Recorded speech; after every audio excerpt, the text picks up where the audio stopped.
Good morning, everyone. I just That's wanted to say it. good morning. Perfect.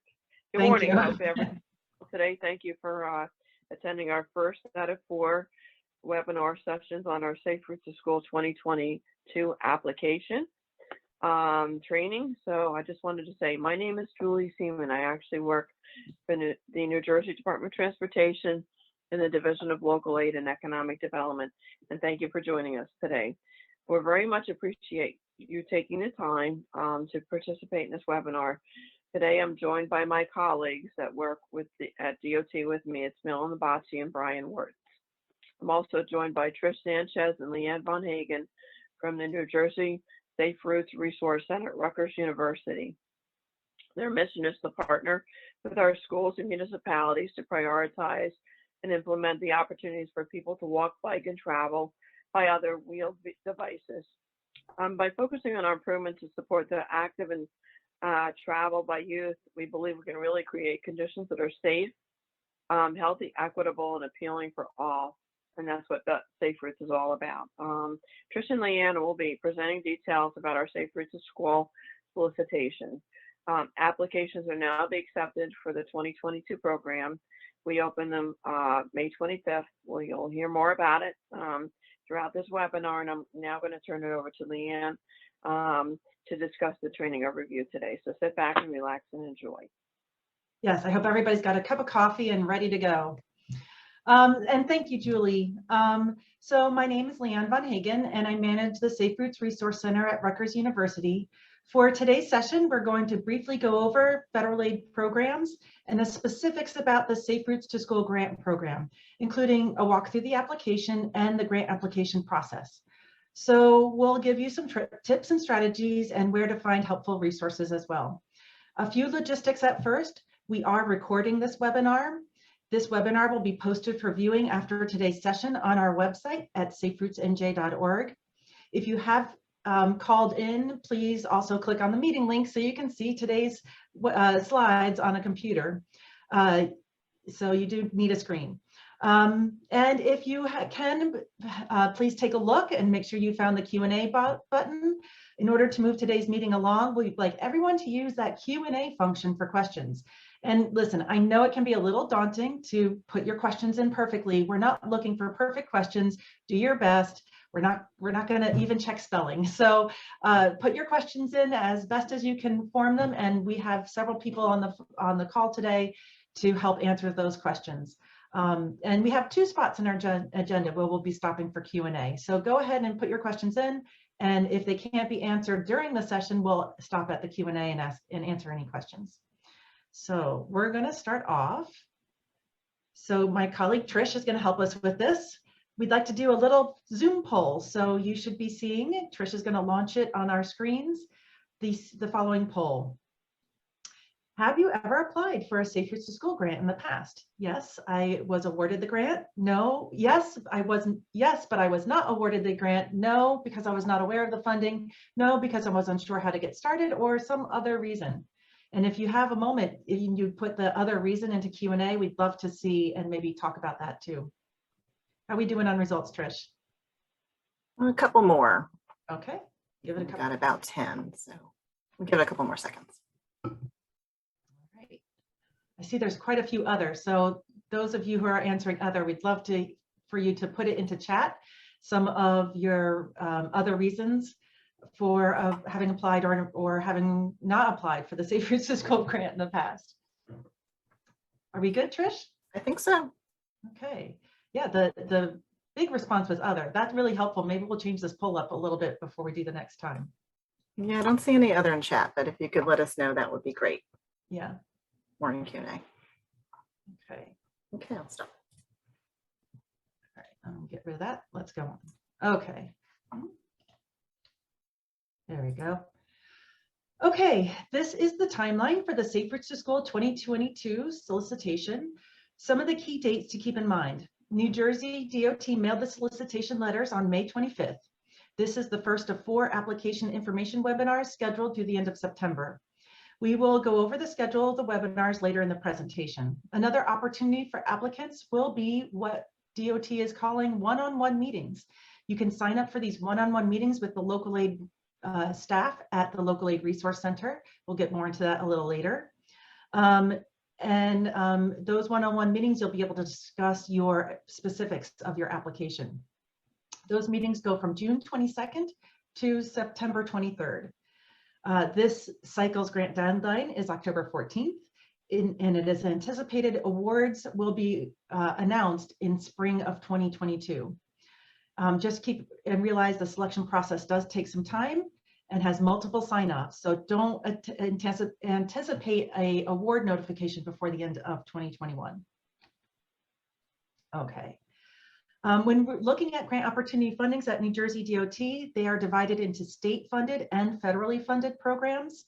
I'll talk more about state funding programs later in this presentation. Today's presentation is focused on the Safe Routes to School federal program, which is part of the Transportation Alternatives Program.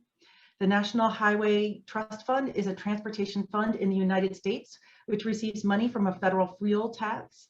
Every state in the country receives an apportionment of the National Highway Trust Fund, and Safe Routes to School is a subset of the block grant funding from the federal government.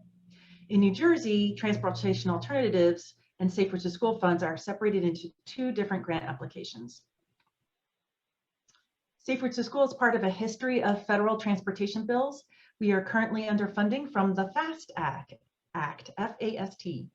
It was authorized for $305 billion nationally for fiscal years 2016 through 2020, with an extension that was granted until December 11th, 2021. So a new federal transportation bill is making its way through Congress. There was a draft introduced in the House last year. If anybody has any crystal balls on when that might go through, well, let me know because I'd love to hear. But other than that, we're under FAST Act until they have either a new bill passed or they do another extension. Solicitation of applications, project selection, and funding are administered jointly by New Jersey Department of Transportation and all three of New Jersey's regional metropolitan planning organizations, otherwise called MPOs. 50% of the Safe Routes funds are sub-allocated through DOT to the metropolitan planning organizations that cover New Jersey. This means that 50% of the applications are awarded by each MPO, and MPO staff are part of the selection committee. These maps provide the appropriate contacts if you're interested in learning more about the grant program or have specific questions, and we'll be sharing contact information a little later as well. This is probably interesting to a lot of you. This is a breakdown of the number of applications, the requested amount, and the number of grants awarded for the past 3 solicitation rounds. For 2022, the programmed amount is $5.56 million. However, DOT and the 3 MPOs are selecting up to $10 million in Safe Routes to School projects for this round. So there's a little bit more money out there this time. As you can see, this is still a very competitive grant process. They definitely get in way more grant applications than funding available. So good for you for coming to this training session because we're going to go through some tips and strategies. I mentioned this earlier, but bears repeating. The most important question first is the deadline for application is October 14th at 11:59 p.m. They will not accept any applications after that time. It's anticipated the awards from this grant will be announced in 2022. So let me go next through some of the program details and we'll get to Q&A shortly. So please continue to put some questions in there. So first things first, what is Safe Routes to School? Hopefully you know a little bit about the program, but it's a federal, state, and local effort that creates safer conditions for walking and bicycling. Where it's safe, we want to get more children, including those with disabilities, to walk and bicycle. And where it's not safe, we want to make it safe. The Safe Routes program also encourages children to walk and bicycle to school, fostering a healthy and active lifestyle from an early age. The objectives of the Safe Routes grant program are to facilitate projects that will improve safety and reduce traffic, fuel consumption, and air pollution around schools. Who is eligible to apply? The majority of applications come from municipal governments. However, counties, schools, school districts, or boards of education may also submit an application for Safe Routes to School grants. This includes public, charter, and private schools, provided that the project is in the public right-of-way. Nonprofits are highly recommended to partner with their local agencies, such as their municipality, county, school, or school district for these applications. Infrastructure funds are intended to be used for projects that facilitate walking and/or bicycling to school. Proposals must define a complete, identifiable, and usable facility or activity. Funds are not available for partial activities that cannot function as a complete and whole useful project or do not have independent utility. So what kind of projects are available? Projects to encourage and enable children in grades K through 8 to walk and bicycle to school. They must be within 2 miles of a K through 8 school. They must be infrastructure only projects. And for infrastructure projects, public funds must be spent on projects within the public right of way. This may include projects on private land that have a public access easement. Public property includes lands that are owned by a public entity, include those lands owned by public school districts. For projects on private land, there must be a written legal easement or other written legally binding agreement that ensures public access to the project. Some examples of pedestrian safety projects include new or upgraded sidewalks, ADA curb ramps, providing an accessible route for people with disabilities can use, crosswalk installation or striping, pedestrian crossing signs that indicate when to walk and don't walk, including countdown signals, pedestrian push buttons and signal heads, school zone delineation, including signs, striping, and lighting. Now, this list is not intended to be comprehensive, and there may be other eligible projects if they meet the objective of improving pedestrian and pedestrian safety for this around access to schools. Some examples of bicycle safety projects: on-street bike lanes or shoulders, off-road bike paths or trails, bike route signs, bicycle parking, always an important one, including parking racks and lockers. And this, again, not intended to be a comprehensive list. There may be other projects that may meet the objective as long as they improve the bicycling safety and access around schools. And also, we like to call this traffic calming and crosswalk treatments. Anything that reduces the speed or other negative effects of motor vehicle traffic, which includes curb extensions, center island medians, permanent radar displays, speed humps and tables, full or partial street closures, raised crossings, raised intersections, pavement markings that reduce travel lane widths and road diets, flashing beacons, bicycle sensitive signal devices, pedestrian countdown signals, pedestrian activated signal upgrades, and any sight distance improvements. All right, so what's not eligible?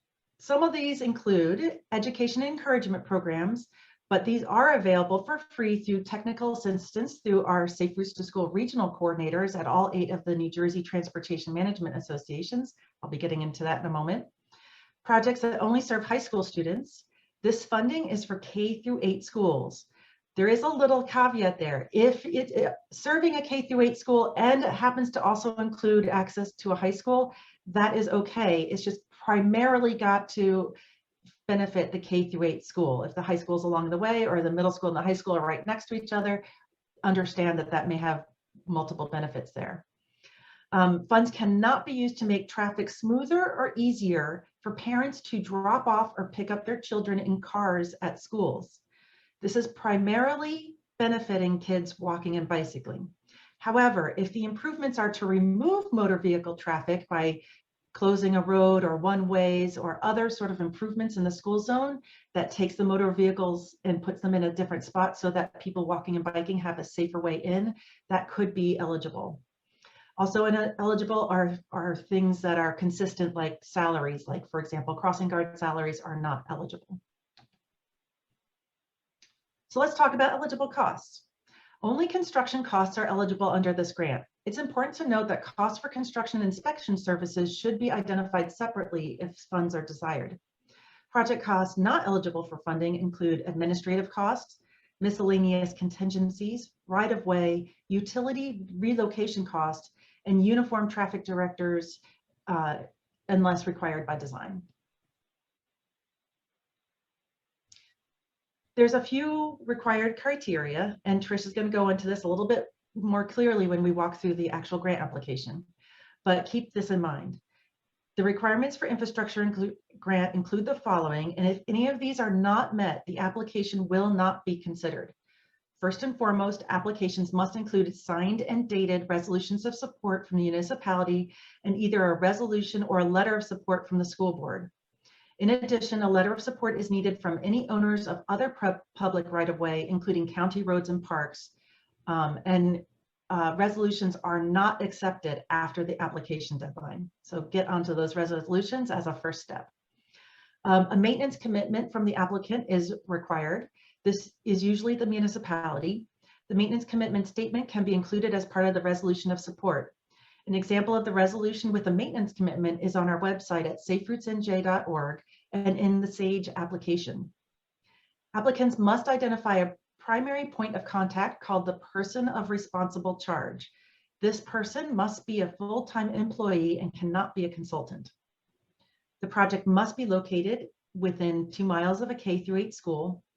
And one last note, in previous grant rounds, gathering the number of students walking and bicycling to school through a student arrival and departure tallies was part and a requirement of the application. But due to COVID-19, student tallies are not required for this grant round. However, if you do receive the grant, you will be required to do these student travel tallies upon notification of grant approval.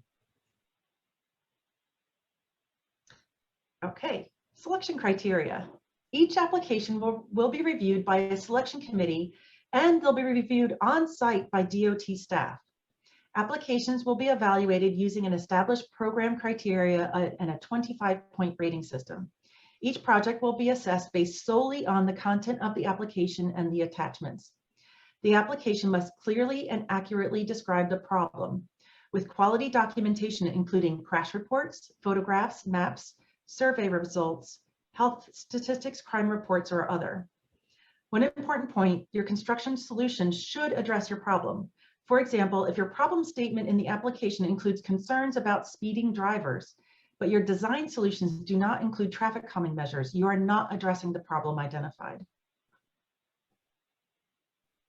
The applicant should explain how the project has potential to make walking or cycling safer to school.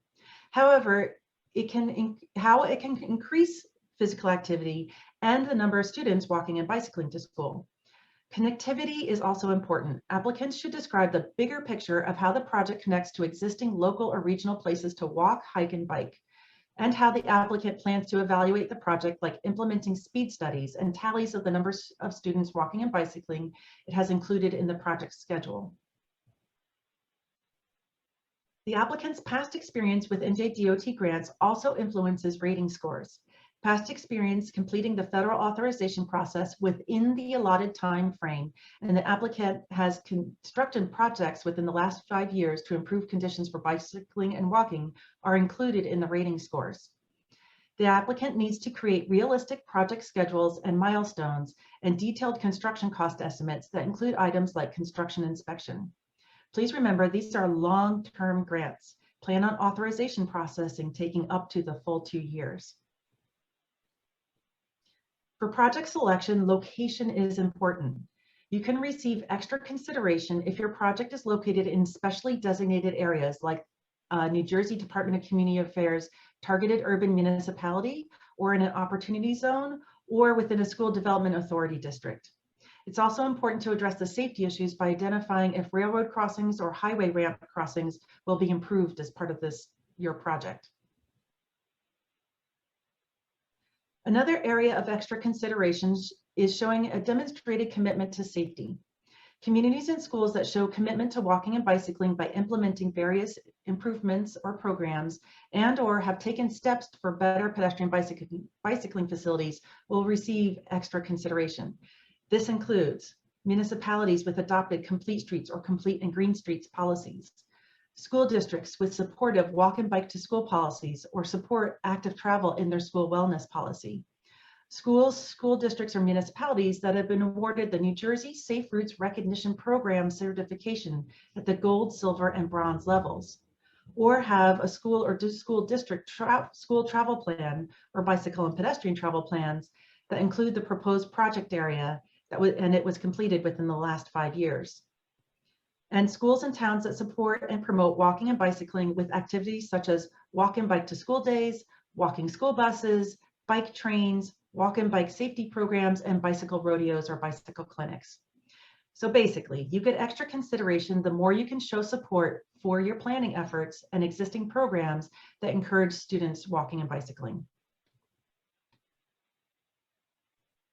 All grant applications will be reviewed for deliberate and actionable considerations of equity in underserved communities.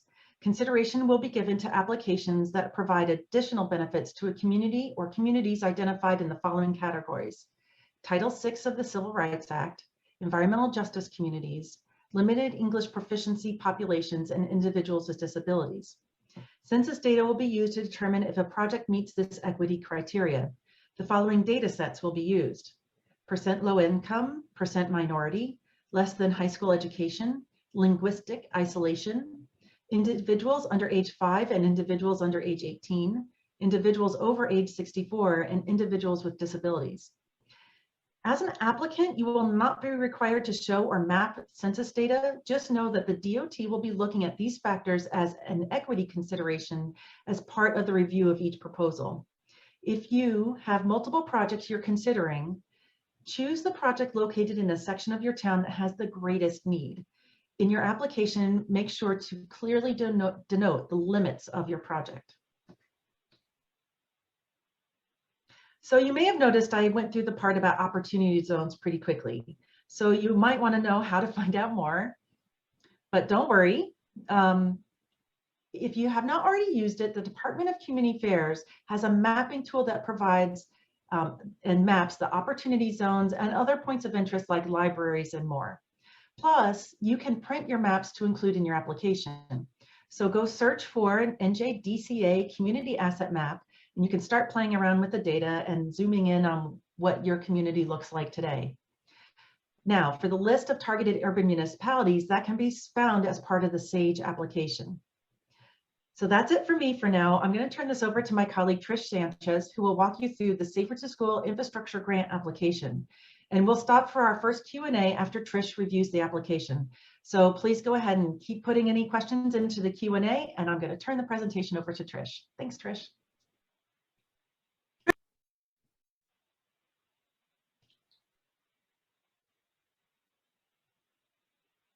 Trish, you're muted. Thank you, sorry.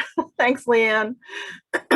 Thank you for continuing to put your questions in chat, and we will get to those as soon as I finish going through the SAGE application. So Leanne, so hi everyone, I'm Trish Sanchez. I'm with the Safe Routes Resource Center at Rutgers University.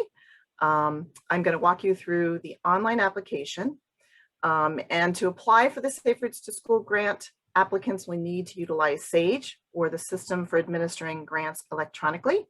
Each municipality has access to SAGE. Likely the administrator of the municipality has the username and password, so please check with that person first. Municipalities and counties already have an authorized official registered with access to SAGE. And if you're a school or school district and don't have access to SAGE, please contact NJDOT or Local Aid to request access.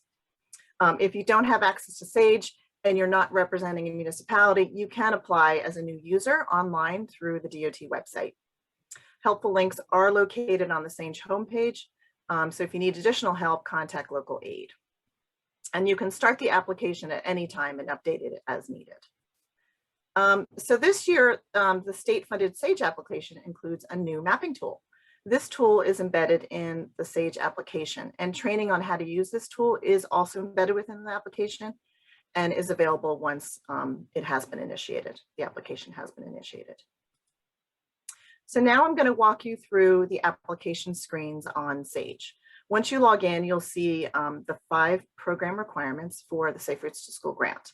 And those 5 requirements are resolutions, letters of support, a maintenance commitment, responsible charge, distance to schools, and as Leanne mentioned in the past, applications required submitting student arrival and departure travel tallies from K-8 schools. However, they will not be required for submitting applications due to COVID restrictions, and grant recipients will be required to submit these upon notification.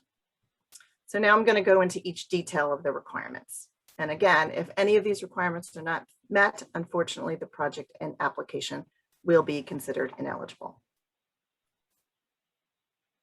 So each application must include attachments that have board-approved resolutions of support from the governing body applying for the grant. The resolution of support is required as it demonstrates commitment and compliance with federal regulations to allow opportunities for public participation and community input. The resolutions further demonstrate that there's formal local stakeholder support of the proposed project.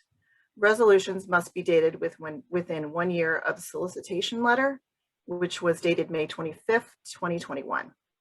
The resolution must be signed, providing evidence of board action of adopting the resolution, and unsigned resolutions, unfortunately, will not be accepted. Please make sure the resolution also refers to the project. The letter or resolution is required from the participating school board or board of education and the owner of the public right-of-way in which the project is located, such as a municipality or county, and signed by the mayor, county freeholder, or commissioner. In addition, if the ownership of the public right-of-way where the project is proposed is different than the applicant, they must show support of the project in the form of a letter signed by an executive director of the organization, or it can also be an approved resolution. If the applicant is a private school, a letter signed by the executive director may be attached in lieu of a resolution. If the project is on a state road, there will be no resolution of support needed from DOT.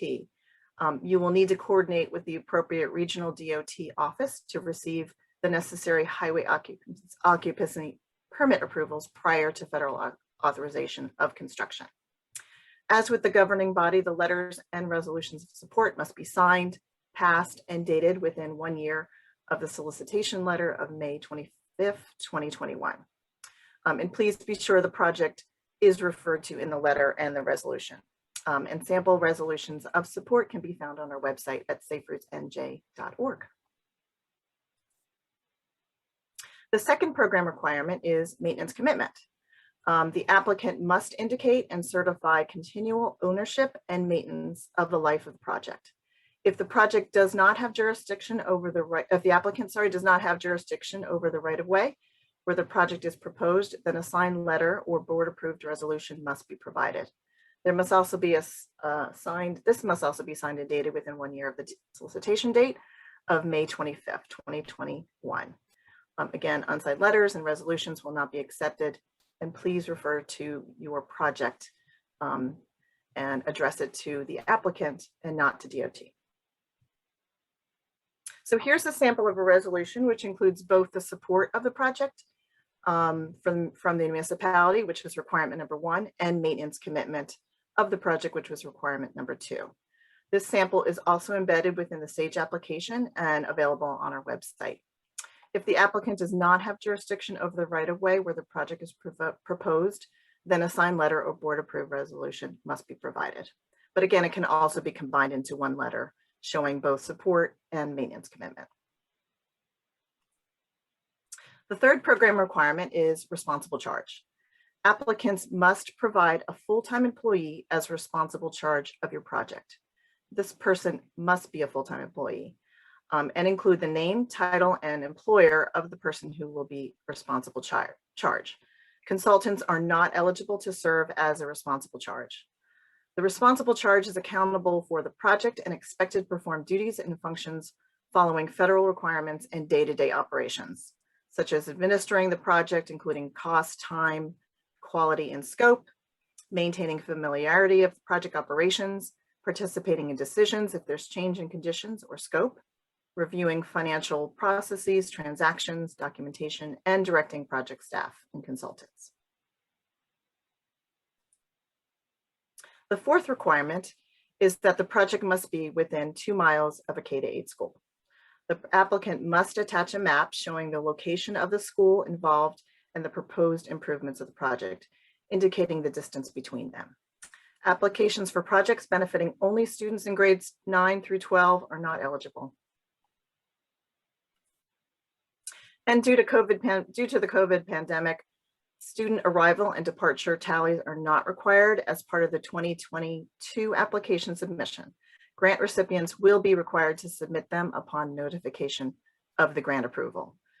Tallies are administered by 2 students on 3 days of any given week, and it determines how children travel to and from school and should be conducted at all K-8 schools that are impacted by your proposed project. The tallies should include every grade level of the school, and instructions and forms can be downloaded from our website at saferoutesnj.org. So the next section of the application is to indicate the type of improvement. So pick the infrastructure that best represents your project. As Leanne mentioned, bikeways include both on and off bike paths, bike routes, parking. Pedestrian safety includes sidewalks, ADA curb ramps, pedestrian signals, or pedestrian safety and bikeways, which includes school zone delineation, driver feedback signs, and traffic calming. Then you'll name the title of your project up to 100 characters and choose the county and municipality where the project is located. The next section of the SAGE application includes providing K-8 school information for each school that is participating or will benefit from your project. So please provide the contact information for the designated lead coordinator from each school. And if the school is part of a shared school district, indicate yes or no and select the municipalities. Indicate the grade levels at each school and the number of students. Enter the number or percentage of students who currently walk to school, bike to school, ride the bus, get dropped off, or other. Indicate the source of this travel information. If student and arrival departure tallies were completed, please indicate that. And enter the number of students living within 2 miles of the school and number of additional students expected to walk because of your project. Indicate whether courtesy or hazard busing is currently provided and whether the school is part of a schools development authority district and located within a targeted urban municipality. These lists are provided within SAGE and also on our website. The next section of the grant application is demonstrated commitment. New Jersey municipalities and schools that have been recognized by the New Jersey Safe Routes program for their commitment and support of Safe Routes to School will get extra consideration. Has your community been certified with the Resource Center, with the New Jersey Safe Routes to Resource Center at either the bronze, silver, or gold level recognition status for the past 2 years? If yes or no, please attach the recognition certificate. And again, our current list is available on our website at saferoutesnj.org. A school travel plan helps to create safer routes for pedestrian and bicycle travel by indicating key contacts and team members, problem areas, and proposed solutions. A Safe Routes to School travel plan guide was created to provide example format and content, and it is available through your link on SAGE, and it's also on our website. Has the need for the project been identified in the school travel plan within 5 years? If yes or no, then please attach the relevant pages to your school travel plan. Does the school to be served by the proposed project have a written policy supporting walking and biking to school? If yes, please attach the policy and/or handbook and indicate the relevant pages within them. And adopting policy is a mandated function of the school board. So they establish direction for the district and set expectations consistent district-wide. Adopting a school district bicycle or walking policy standardizes transportation safety rules and shows support of safe routes. Has the school district adopted a school wellness policy that includes walking and bicycling? Indicate yes or no, and if yes, please attach the relevant pages. Okay, next slide. So continuing on to the demonstrated commitment section, if the municipality has adopted a complete streets policy, choose yes or no, and if yes, please attach the policy. Additional consideration will be given to communities and schools that have shown commitment to walking and bicycling by implementing various improvements or programs and/or have taken steps to plan for better pedestrian and bicycle facilities. Has the school, municipality, or other partners initiated or participated in the programs to encourage walking and biking? Yes or no? And if yes, please please put a description and date, and you'll have up to 2,500 characters. Make sure you emphasize recently implemented programs within the past 2 years and describe all your programs clearly, such as walk to school days or bike rodeos. Has the school, municipality, or other partners constructed any physical improvements that encourage walking and biking to school? Yes or no? And if yes, you can provide a description and date of up to 2,500 characters. So please emphasize any recently implemented improvements that encourage walking and biking to school, such as sidewalks or bike racks, or any other improvements, excluding those funded under this program. Describe the proposed project and does it connect to a regional or bicycle pedestrian network? If yes, the network should connect the project to a neighborhood park, library, or other location of interest to students. If it's yes, please attach and show on a map. The next section of the grant application is the problem statement. Describe the obstacles, physical or other, to walking and bicycling to school, and you'll have up to 2,500 characters. Describe current hazards facing children who walk and bike to school, another 2,500 characters. And please reference supporting documentation such as maps, history of traffic problems, accident reports, traffic counts, speed surveys, walk audits, any other information to support the problem. The next section is the problem documentation. Attach a location map showing up to the 2-mile radius of the school. Please label the school site and the problem areas. Maps, photographs, and other data which provide evidence of the severity of the program can also be uploaded to SAGE. And documentation can include a history of traffic problems, accident reports, as I mentioned before, survey results, or any other information. You will also be able to attach up to 10 photographs of your problem area. And you can also attach up to 10 additional files of data and incident reports and maps to provide evidence of severity of the problem. The next section is the project proposal. And this will prompt you to enter the project limits, both from and to, of up to 100 characters each. You'll describe the project in summary, indicating the schools at which the project will take place, indicating the schools that benefit from the project, and explain how the project will create a safer walking and bicycling environment, or encourage more children to bike and walk to school. Discuss how many children will benefit from the project and whether it targets one neighborhood or the entire school community.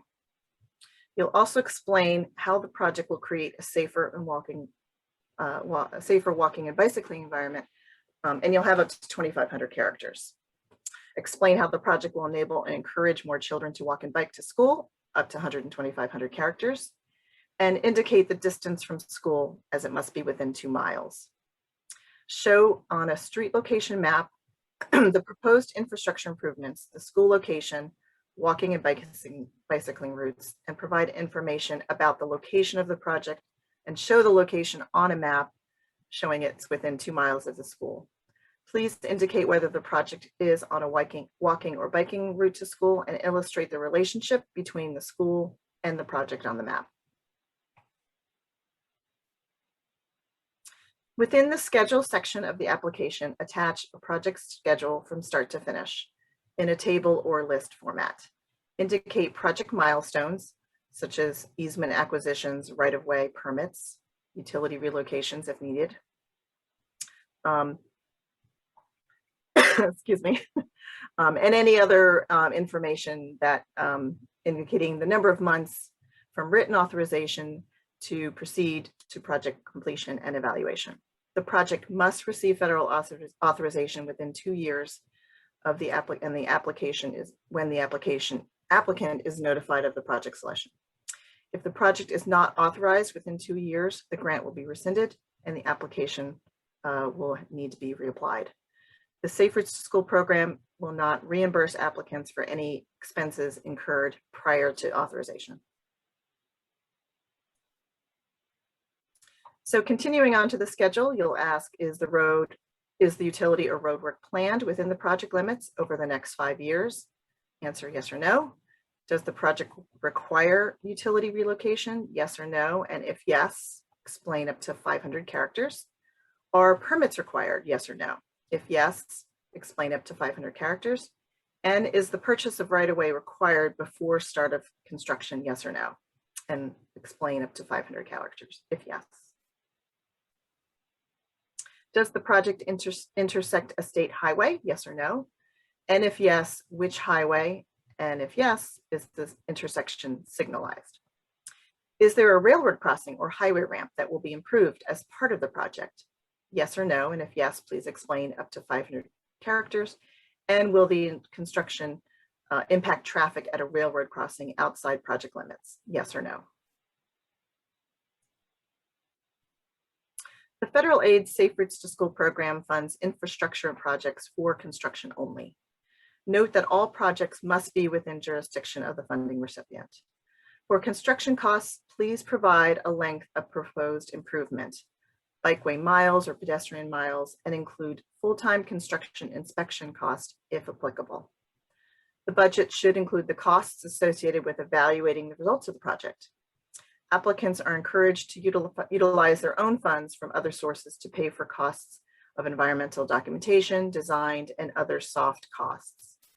A detailed cost estimate of the materials and tasks needed to accomplish activities are being sought must be presented and as an attachment to the application. As I mentioned, federal funds are provided to grantees on a reimbursement basis only. Then you'll enter the amount of construction cost, attaching your detailed cost estimate, indicating the total project cost and the total amount requested from this grant application. The partnership and public outreach section will allow you to attach up to 5 letters of support from community organizations, residents, groups, committees, and other interested parties. Be sure to ask your partners to address their letters of support of your project to the applicant, not NJDOT. And again, letters must be signed and dated within 1 year of the solicitation date of May 25th, 2021. And the last section of the application is evaluation. So describe the results of the project and how it will be measured. At a minimum, grant recipients will be required to record the number and type of improvements installed and the results of pre and post project surveys on how students travel to and from school. Describe how the safety and or health benefits of the project will be evaluated using at least one of the measures. And the potential measures may include increase in the number of children walking, changes in public student perception, and all of these other measures which are listed on the slide. Okay, so at this point, I think we can stop and address the chat questions or the Q&A questions, and we'll move to those. And I think we did have a hand raised somewhere along there too. Did we? Okay. So Trish, Great. if you want to start with the questions and see. Yes. Okay. So the first question is, I just want to let everybody know that the recording and presentation will be available on our website at saferoutesnj.org in a few days. So keep checking back. Hopefully even by the end of the day today. Maybe by the end of the day, we'll see. Yeah, we're going to try. Great. Okay, so the first question is, what if the path extends across a New Jersey Transit railroad track? Great question. I actually have one. I'm actually looking at Howard Trevor. Will the DOT gather demographic data for the project areas? Is that the? No, I'm doing the first one is Okay. If the path extends across the New Jersey Transit railroad track. Okay, so if it does, you want to absolutely include that in your project. That is acceptable. It just may take additional time for us to coordinate because we may have to do a railroad, a coordination with a railroad unit because I may have to do a diagnostic team meeting. So there may be additional time that is required to actually look at that crossing. So, and if they don't have adequate features so that you can cross safely across the railroad, they may have to actually make improvements, specific improvements to that. I'm actually going to ask Tom if there's our District 4 office manager, if there's anything else he wants to add on that particular. Thanks, Julie. Yeah. I don't know if you guys can see me or not. Yeah, you're good. Okay. It's the same process, especially if you are a municipality in the past that you've submitted that your project was encroaching a railroad or even crossing a railroad. It's going to be basically the same process. You're going to submit us the plans, and then we're going to give that to our railroad unit, and they will provide comments to us. And so we'll be coordinating with you guys as far as the comments that they provide. So that it's basically the same process. For those of you who may not have gone through that process before, like Julie has mentioned, all you need to do is just submit the detailed information concerning the railroad, and then we can forward that to our SMEs, and which is our railroad unit, and they will provide comment onto how you are to proceed. Thank you. So as far as the application, there is a specific spot where you say yes or no about railroad crossing, or near a railroad. As far as anything they need to do between now and October 14th, is there anything specific they should be doing as far as the railroad, or is it mainly identifying it as part of the application? I'm sorry, I jumped ahead. Yeah, it's just identifying. Yeah. Okay, I just want to make sure that's clear. Yeah. Yeah, so I'm sorry. For the proposal, if you are awarded, there's all sorts of coordination DOT helps with as far as with the New Jersey Transit or whatever railroad, if it's not transit. But as far as the application, it's important to identify the railroad crossings. Sadly, we've had children's lives lost because of railroad not realizing to always expect a train, and that there's railroad crossings are not just something you should haphazardly walk across. So it is a particular concern of the state to make sure children have safe crossing over railroads. Okay. So Great. that's definitely something to really point out on your application. If it's an unsafe railroad crossing, make sure that is absolutely included in your application. And then a lot of the coordination will happen if the grant is awarded. Thanks. Okay. Can I just add one thing? Go ahead, Tom. Yep. Just if you can make sure that you just provide as much detail at that time, because remember, our staff, they will be rating these applications. So the more detail you can provide, the better that is for your application, especially dealing with railroad. So thank you. Thanks, Tom. That's definitely a consideration, folks. We actually we really need to consider, it's a safety concern for us. Again, as Leanne had mentioned, that we've had folks that have, died within the state from that crossing a railroad. Okay, let's move forward. What's our next? The next question is, are engineering design costs included in the Safe Routes to School grant? So this particular solicitation, we're going to focus on construction only. So you'll need to submit a detailed cost estimate on construction only. We will be offering, as we have previously on other prior solicitations, the design assistance program. So you'll be everyone that receives a grant will be provided the opportunity to actually participate in that program. Otherwise, the design costs will be borne upon the applicant. Incidentally, the design assistance costs are going to be above and beyond the grant allotment. So if you receive $300,000 in construction funding and your design costs are $150,000, we will fund the $150,000 beyond the $300,000. I hope that clarifies things. Okay, great. The next section, the next question is, will there be a drop-down section to submit supporting paperwork, for example, crash data, maps, and photos? And in the past, the website has had data limits and not clearly indicative of how to submit supplemental information. Okay, so for the Safe Routes to School, I believe it was the last solicitation in 2018 that we ran. We actually expanded sections to provide more.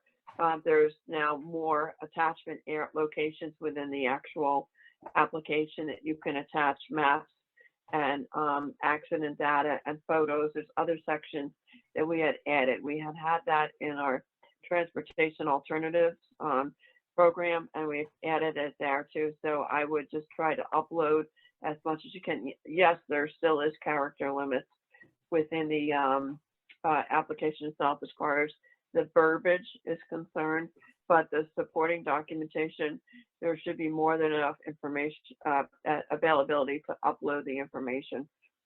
We have incidentally put up on our DOT website and also our NJDOT Local Aid Resource Center, which we'll get into a little bit later, some of the resources, but the actual blank sample application of SAGE. So you want to take another look at that. That's available for folks to actually see what the application is looking for. So I absolutely recommend folks applying to go in to look for that. Okay. Okay. Next question is, will DOT gather demographic data for project areas? Okay, so you want to consider, we're going to take a look at where your actual project is located. So it's very, very important. We did mention this, and I have to reiterate this again. Pay attention to your limits. Please be careful. Clearly define your limits of the project. So if it really does start on Smith Street and ends at Jones Street, please absolutely denote that clearly. We're going to take a look at that. Where does that fit as far as our demographic concerns are related to the project and where it is located within a particular municipality. All of the information that we're actually be considering, as Tricia mentioned, as we went through the application, we will consider that. If you want to take another look at that, I'm going to refer you back to our handbook, our Safe Routes to School 2022 handbook. It has all of the information of what we'll be considering there. So we will look at where your project is located. Okay. Okay. Please define upgraded sidewalks.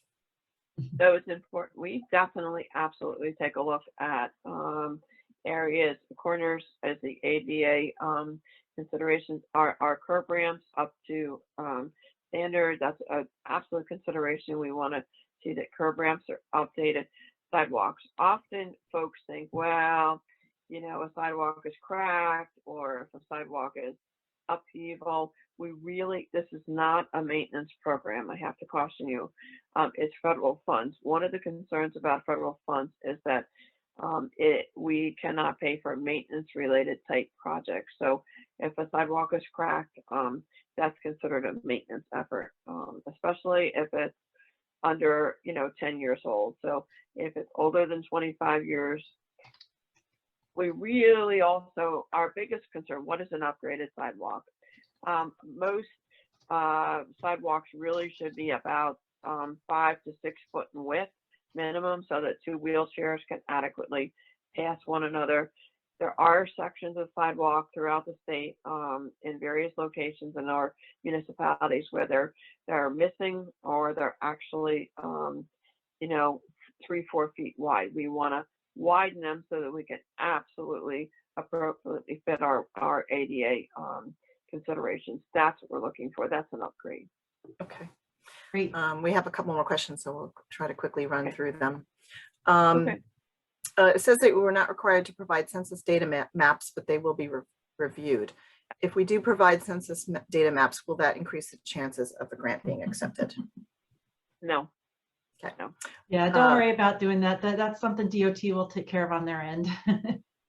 When are resolutions? Okay, sorry. Yes, in partnership with our MPOs. Right. Okay. When are resolutions from governing bodies due? So resolutions are from the governing body are due at the close of the application. If they're not actually attached into the actual SAGE application, we will not consider them. And once again, as a reminder for all of you attending a session, remember, it must be dated within 1 year of the solicitation, must be signed. Unfortunately, folks don't always remember to get them signed. And I have to really specifically speak on this for a moment. If you're here and you're attending our webinar, if you're going to be seeing this post this session, it's important. You're early on in the game. Please consider getting your maintenance commitment, especially if it's going to be on a county road. You'll need that that support from them because they own that particular roadway. Start thinking about that early. Counties, for instance, do not turn over their resolutions or their support very quickly, so it's going to take time to get that information. Also, if you need a resolution of support from a municipality, you have about 4 or 5 months. Please start considering about what your needs are and thinking about trying to get that. I can't emphasize that enough. Folks don't necessarily think about it. Very, very important. Sorry, Okay. go ahead. And school board, and the school board too, especially That's since if you're not aware, a lot of school boards do not meet in July. So because of summer break, so plan accordingly. Not all of them, but just be aware. And then the next question asks if it can cross multiple municipalities and counties. And yes, but you'll need to make sure you get those resolutions of support and Right. maintenance And commitments. that's right. You're not considered the owner of the right of way. That's correct. So for those who've received certification, we have not received our certificates yet. So we do have the list up on our website. So this has to do with the recognition program. So let's Correct. make sure we all are on the same page. The Safe Routes Recognition Program, the 2020 awardees, they're up on our saferoutesnj.org website. Certificates, Trish is going to say, I just stepped on your words, Trish, sorry. No, that's But they okay. go out through our local regional coordinators, our Safe Routes coordinators, all 8 New Jersey TMAs. So we can reach out to you directly. We will share our contact information. And if you need a certificate before you have your TMA does their award program, we can get that to you. Great. I just wanted to also say, somebody had mentioned, will there be a rebroadcast of this? Yes. So again, we will, they'll be taping it and it'll be put on the website in the next day or so. Yeah. Okay. Okay, are there any formatting requirements for maps, or is any kind of map sufficient? So I also want to say, somebody said there's 125 characters, but the slide says up to 2,500. So again, I recommend you go into the actual application sample that we have on our website and take a look. I'm not quite sure at what particular location you were looking at. Further clarification on that question may be needed, correct. but definitely listed there. Okay, and formatting requirements for maps. So, or is any kind of map sufficient? So, both the ladies in the Safe Routes to School Resource Center have a link on their website that talks about how to actually, it's a mapping tool that we want you to specifically use for the federal aid, this particular application. I am aware that some of you are from municipalities and are maybe possibly applying for our state aid, state funded programs. That's a different tool. We want you to, and Leanne, explain, please. There's some I'll be going over that in just a minute, and I know we're about to go over time, so why don't we put a pin in that? Yep. Okay. Perfect. So do you want to continue the questions, or you want to finish the presentation? Let's just see if there's anything else that's. There's a couple good ones. There's one from Howard Trevor. I just want to make sure we get to. It asks, can a letter from a mayor or city engineer suffice for a resolution? I think we said it was letters or resolutions. We said resolutions from the municipality. My understanding is only a resolution of support from the municipality. A letter from the engineer or mayor would not count. It has to be a resolution of support from the municipal council board. From the actual municipality that's applying, correct. So if it's the owner of the public right or a maintenance commitment. And think of it this way. When you do a resolution of support in a municipal meeting, there is a public comment period, and that is important when you're passing these resolutions to the department and the Federal Highway Administration. So it is a longer process, but there's a purpose and reason that it went through a public process. I hope that helps. Yes, absolutely has to, and so, because it is. Trish, keep a pin in some of the other questions. I'm going to go on through the rest of the presentation, just so because I know we promised this to be done. I think a little. Did we say 11:30?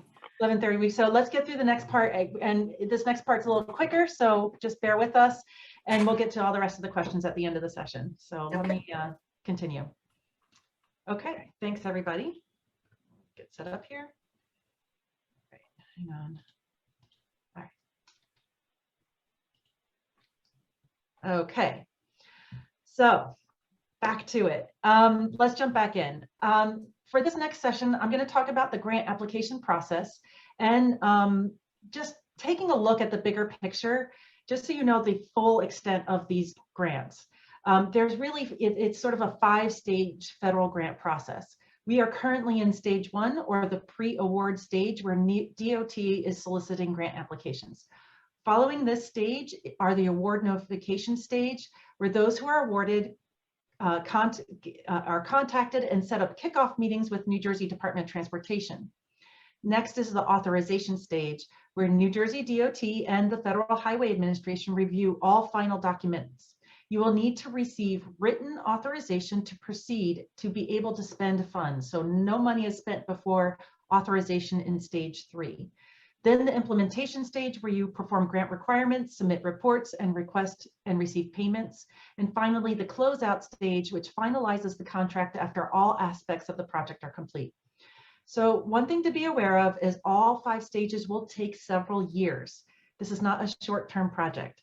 However, projects must receive authorization, again, stage 3, within 2 years of notification of being selected to receive this grant.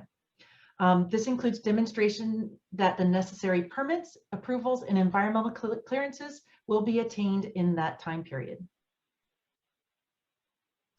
Some of the things to keep in mind when you're applying for these funds. First, completing the authorization stage is necessary for funds distribution. Any funds spent before stage 3 will not be reimbursed. Second, funds are provided on a reimbursement basis. This means you will need to spend money up front and present invoices for the money spent before you are reimbursed.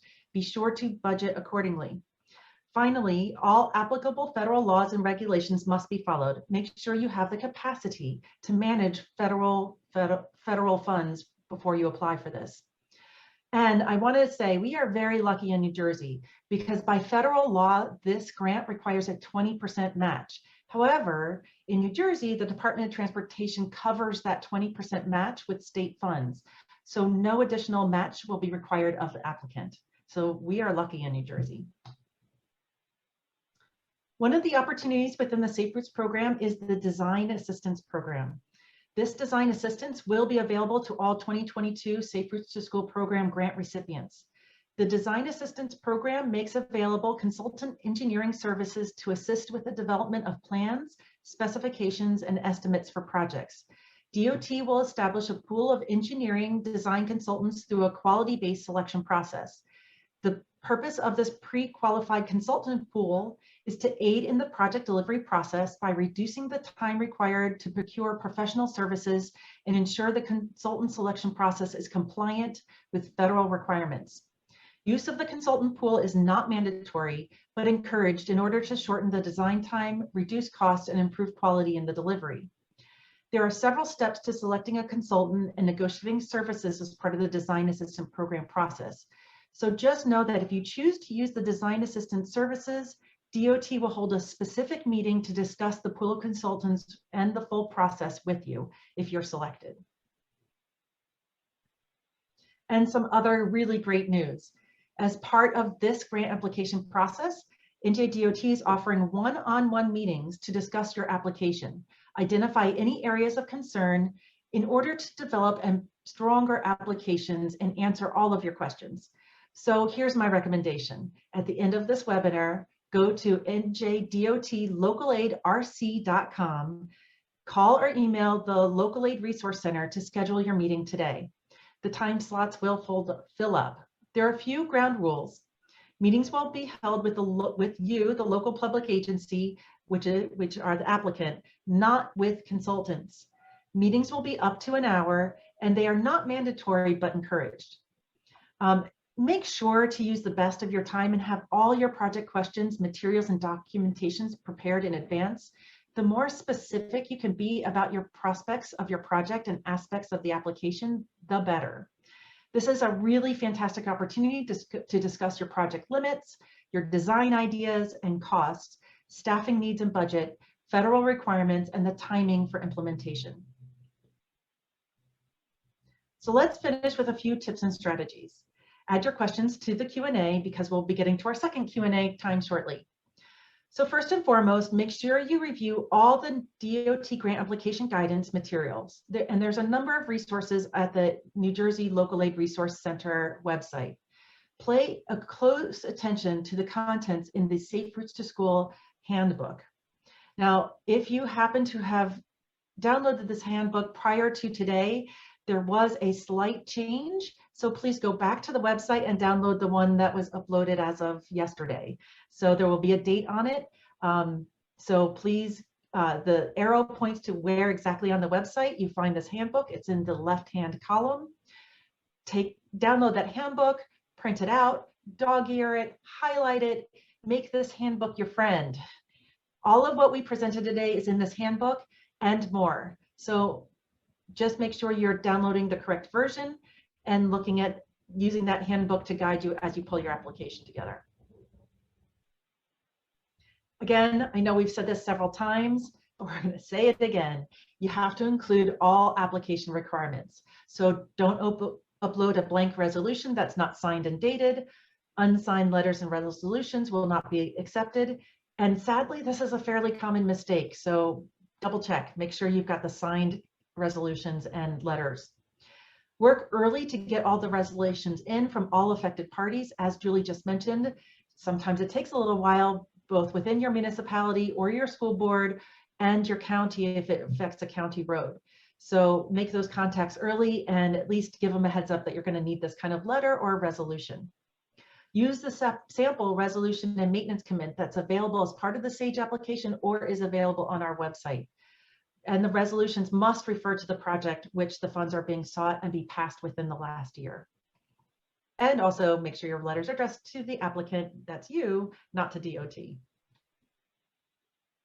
Projects will be stronger if partnerships and agreements already exist between the school district and the municipality or a nonprofit organizations with ties to the community and schools. If multiple schools are impacted, that also makes the case stronger. However, bigger projects should be divided into phases. Only one grant application is allowed per eligible applicant. So typically this means one application per municipality. Also, be thorough. Ratings are based on the content of your application. Don't assume the raters know the project or your location. Include all the details and documentations necessary to make sure a person reading the application gets the full picture of the concerns and what your solutions are. The application must stand on its own. As a reminder, DOT does spot check all the applications that come in. They go out and take a look. So make sure it's clear they know exactly where to go to find your project and can walk through your application and see all the conditions that you're identifying. That means include photos of map identifying issues and concerns. Use photos to highlight the safety issues and problems. Include people in your photos to help show your safety story and why your project is needed. Indicate your construction readiness. Include status of permits, right-of-way, and utility relocations if needed. Include all costs of the project, including things like a construction inspection, and indicate any additional funding sources you may be using. Ensure all costs are current and comprehensive. One of the other resources we have on our website is a typical cost estimate spreadsheet, which you can use to help identify and make sure your costs are up to date. Our website again, saferoutesnj.org. Include maps that provide context, connections, and attractions. Maps should indicate the project location within the larger area, project limits, which indicate either milepost or the street or intersections that form the borders of the project. For instance, from Main Street to Broad Street or something like that. If applicable, indicate the length of the proposed improvement. Also list attractions like places people like to walk and bike for entertainment, food, historic landmarks, bus stops, other things where children may go before or after school. It is important to point that out because that's all part of the school route. Lastly, the maps don't have to be computer generated. You can highlight on a paper map and scan it. You can also screenshot Google Maps. You can visit our website at saferoutesnj.org for a Google Map tutorial. One of the best things you can do is include good pictures of your proposed project. In the application, you can include up to 10 photos. I've seen applications where multiple photos are part of one PDF document that provides descriptions, need, and context to the project. In other words, use your photos to tell your safety story. When taking photos, make sure to adequately show the issues. If you have a safety concern, try and capture those concerns in your photos. A photo of an empty street that doesn't fully capture the safety issues is not as helpful to reviewers. Also, don't include photos that are too close up and provide no context. Use people, feet, or other ways to provide scale in your pictures. Remember, not all the application reviewers will be part of the fieldwork review. Give them the context they need to properly assess your project. Okay, a few don'ts to add. These are mistakes past applicants have made, so try not to make these as well, or please don't make these as well. Don't submit a completed or partially completed project. Don't propose a project on a county road without consulting the county. Don't propose something that goes against current design standards. Projects must comply with all updated ADA standards.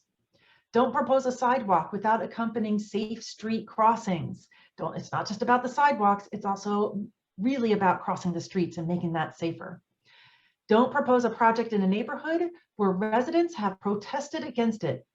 Please show that you have full support for your project. Projects that can show that community support will receive higher ratings. And think about costs. This project should be for bigger projects. In general, don't apply for a project for a federal grant where the total cost is under, say, $300,000. Again, bigger project, bigger connections, bigger needs. Okay, we are almost done. For the final stretch, I want to give you some important resources for next steps. One of those is that they're also state-funded programs. The Transportation Trust Fund provides $400 million in state aid to municipalities and counties for local transportation improvements.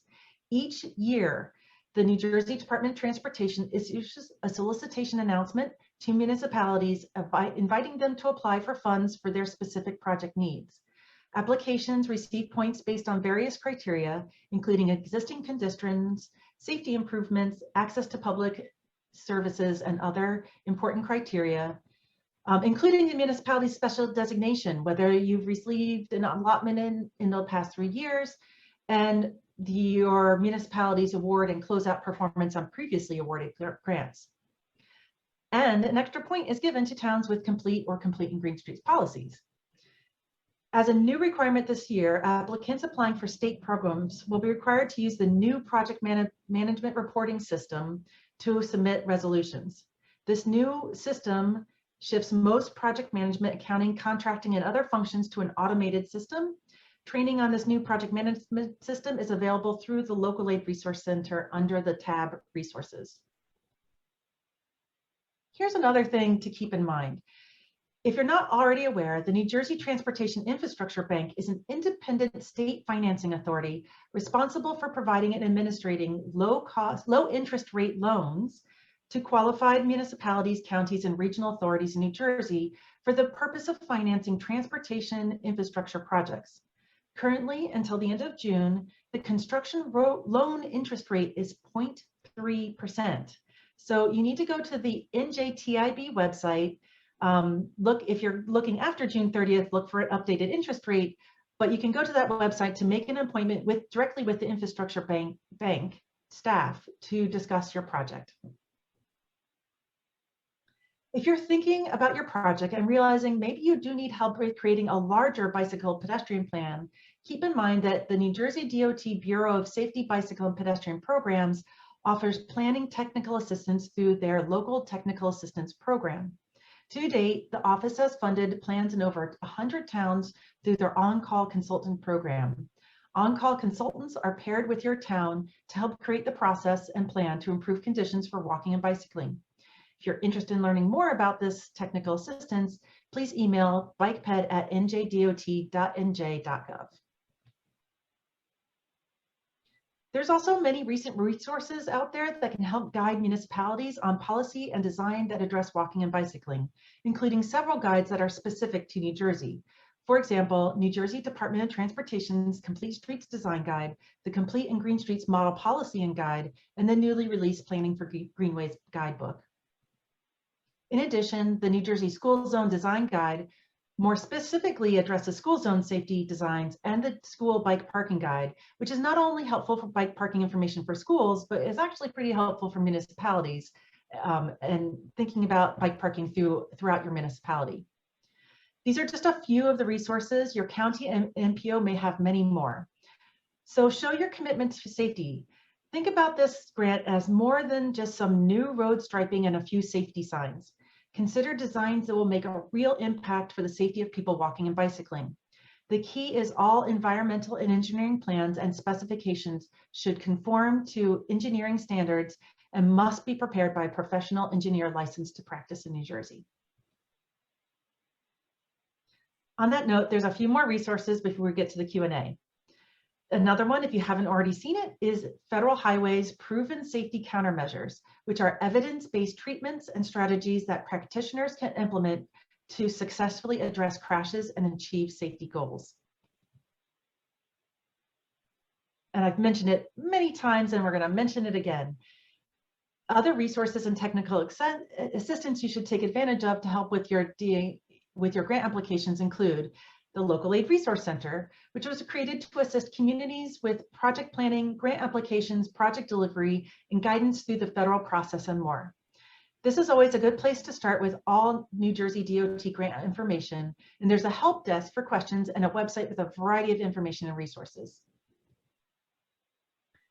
Consider the Local Aid Resource Center as your information hub for all NJDOT grants. It's a source of valuable information delivered in a variety of formats, accessible on multiple platforms, including follow them on social media.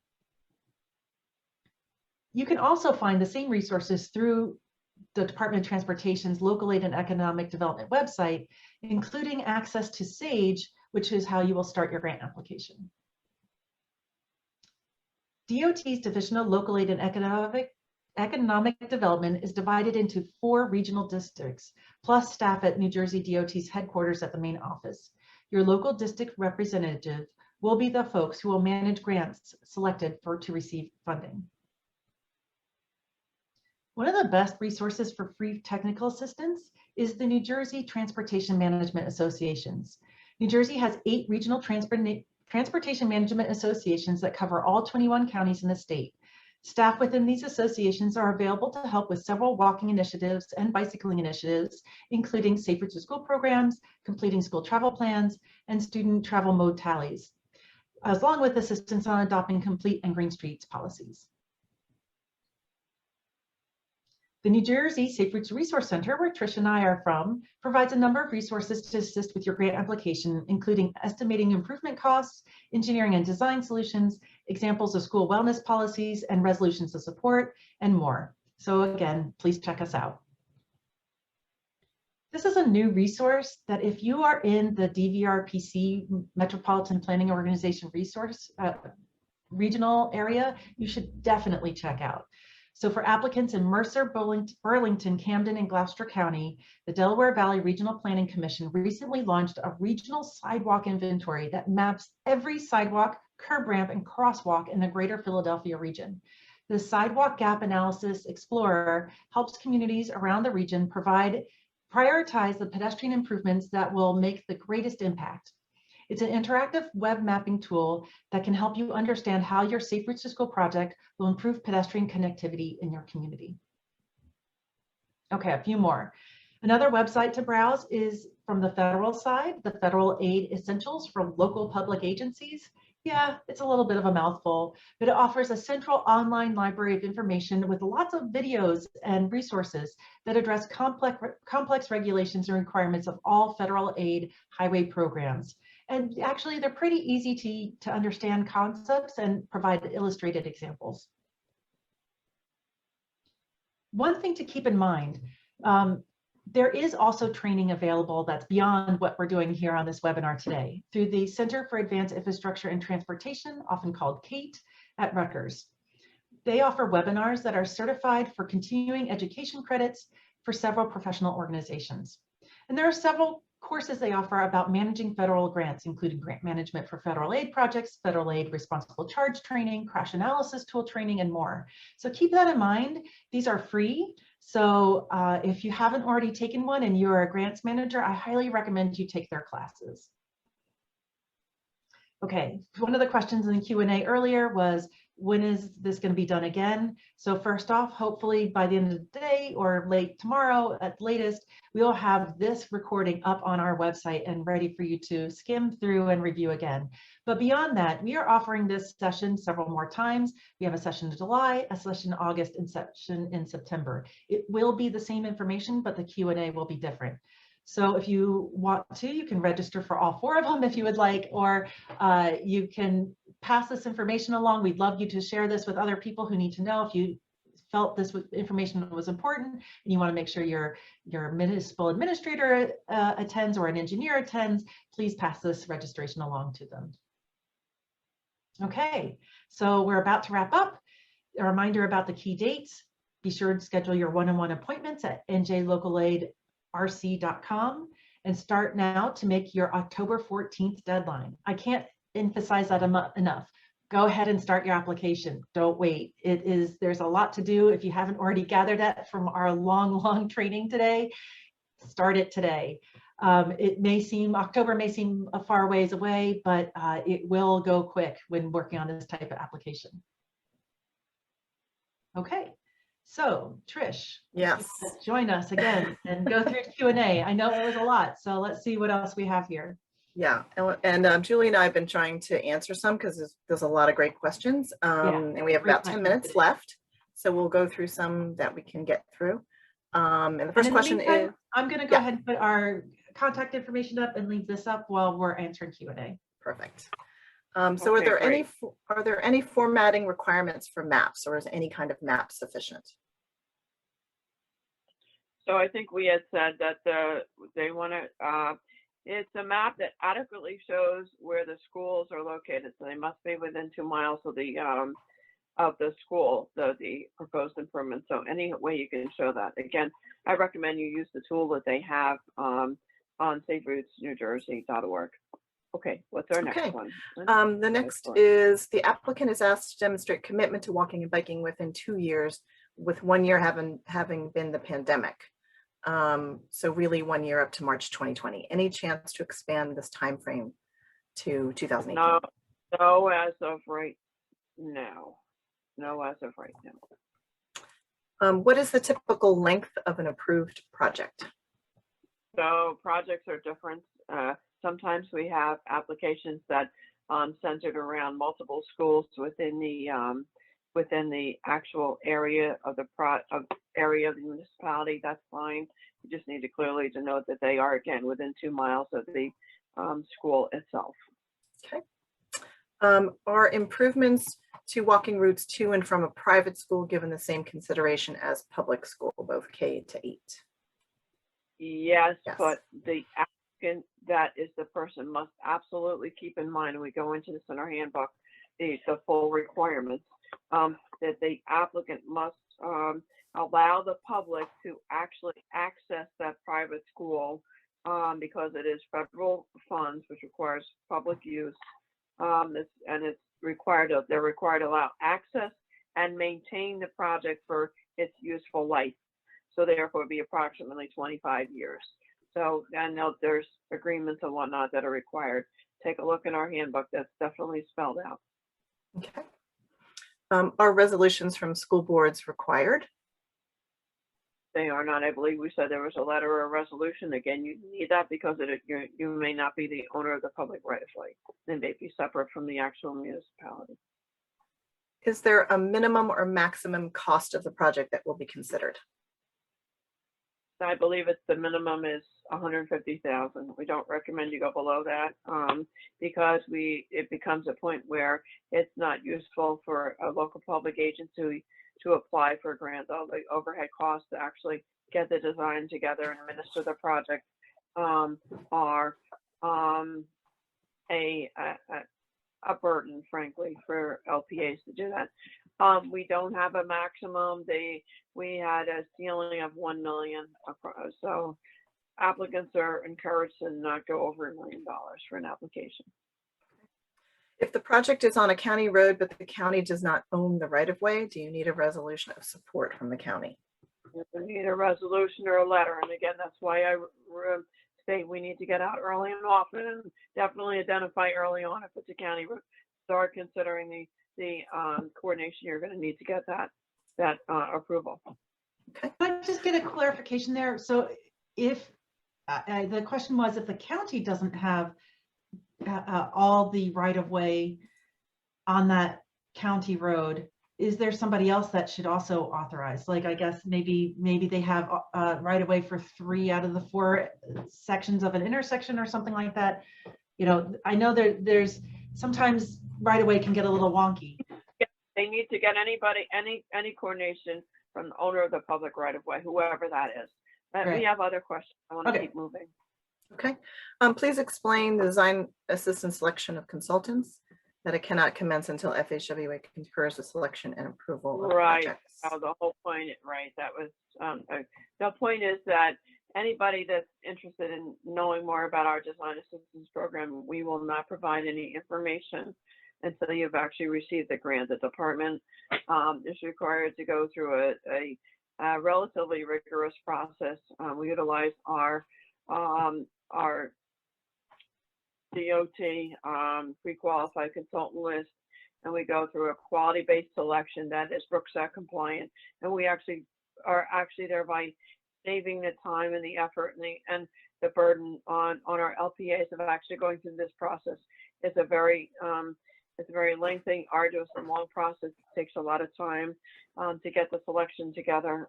We work on that on your behalf, and then we just offer you the actual consultant pool, so you can choose from one of the pool. But we actually have to select the grants first, because any consultant replying to that particular RFP needs to know what the work efforts are. So we need to list the projects up front. Okay, next question, please. And can you clarify that a consultant can attend the one-on-one meeting as long as there is a representative from the LPA? I've replied to everyone, yes, they can, but they absolutely need to have a representative available that's from the particular applicant, the town, municipality.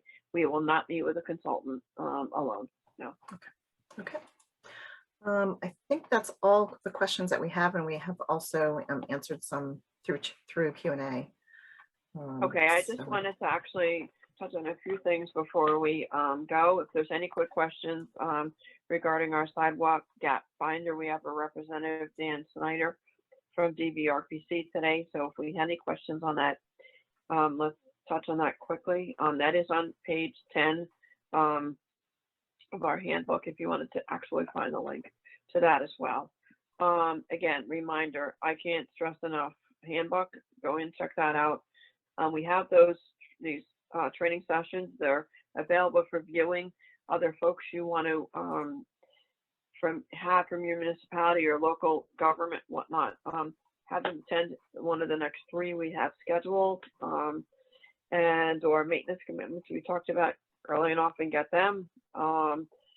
And the other thing is the one-on-one sessions. I absolutely recommend you sign up for them. We do have our District 4 manager today, but if you sign up for one of them, you'll actually be paired up with somebody, a representative from the actual district office that your project is located in, as well as the appropriate MPO. So we encourage you to actually take a look at that, and if you only have a plan or a thought in place, that's fine too. Just come in. You have photographs, they can point you in the right direction. And again, sign up through our local aid resource center.